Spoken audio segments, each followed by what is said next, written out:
Here's the story of a Minecraft multiplayer server, one of thousands just like it. A close group of friends decide to start a world with each other. They're tired of seeing the same servers, with the same inactive owners and repetitive game modes. They want something new. The tech savvy among them come together to run it, and throw in a few modifications and plugins to make it interesting. After setting up the server store, it's finally time for release. Everyone is super excited. The server experiences rapid growth from players inviting their friends. Now here's the same server several months later. Very few players are online at peak hours. 90% of players have either quit or began a project of their own. These players are creating a new server that will surpass the last. But don't worry, this time it's different. So why does this happen? Newer Minecraft communities have become exceedingly volatile. As someone who has been through a total of 4 server resets and closures, and one who has spent thousands of hours collectively on many servers, I'm noticing a few patterns. Let's begin by taking a look at the typical staff team on a Minecraft server.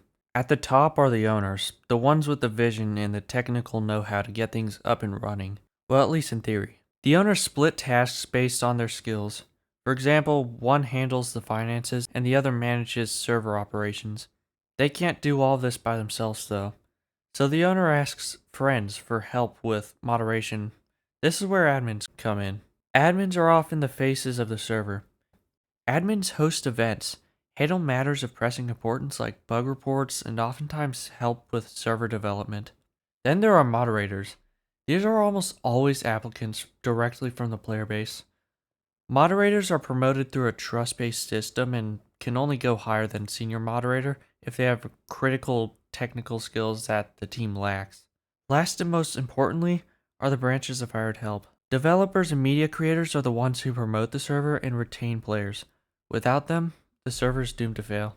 So now we have the boring stuff out of the way. We need to look at where the conflict can arise. Most of these staff members do not get paid.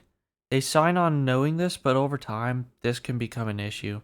In all 3 times there was a server shutdown and not a reset, the unrest came from within the staff team.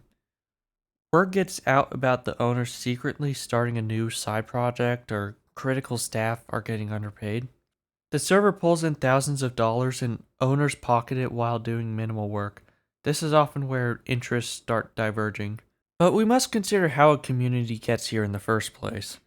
The owners can implement fun and creative game modes to draw people in like Earth SMP, Lifesteal, Box PvP, and Prison, and you get the point. Most servers have very little distinguishing them from the average slop on Minehut. On top of that, having multiple of these game modes strains the already stretched resources of the average staff team. Even the typical custom SMP is lacking. You build a massive base with a spawner farm and then what? Progression in most of these servers is frustratingly linear. Basic economics in these servers suppresses the hope of any other play style, leading to wealth.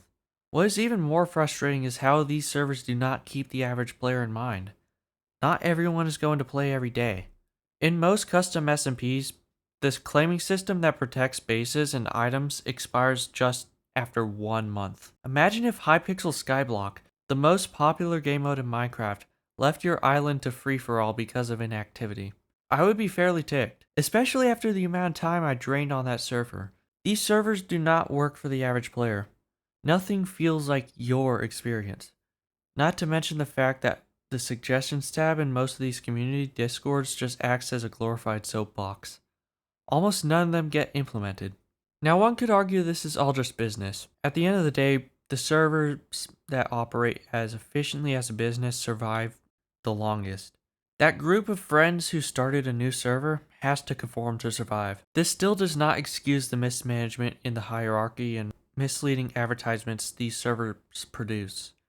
Many of my friends who have worked in these environments have cited update deadlines being set the day before the due date, postponed updates despite meeting said deadlines, minimal financial reinvestment into the server, and their work being overhauled by the owners for being too friendly for free to play. In all of these cases, the community slowly became disillusioned with the server.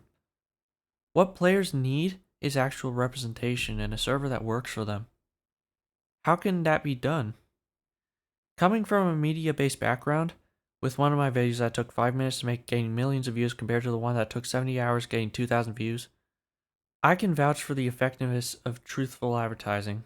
Many Earth S&P media channels advertise their worlds as 1-to-1 when most are actually 1 to 750.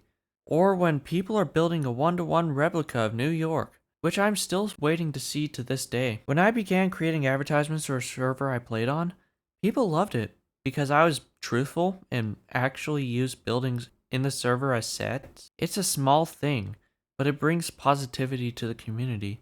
It also appeals to the people who have an attention span longer than that of a toddler. In conjunction with videos, purchasing an advertisement slot is a proven strategy. It does have to be funded somehow by less favorable ways. Pay to win is so inescapable that even Hypixel started doing it. New servers can copy the limited release format of cosmetics to fund their server as well. Last and most important thing, server owners and staff must be transparent. Players and staff alike need to know what their decisions are and why they are taking specific actions. If this is not done, complacency leads to a boiling point and the community implodes. So to any new server owners, please do these things and your community will love you.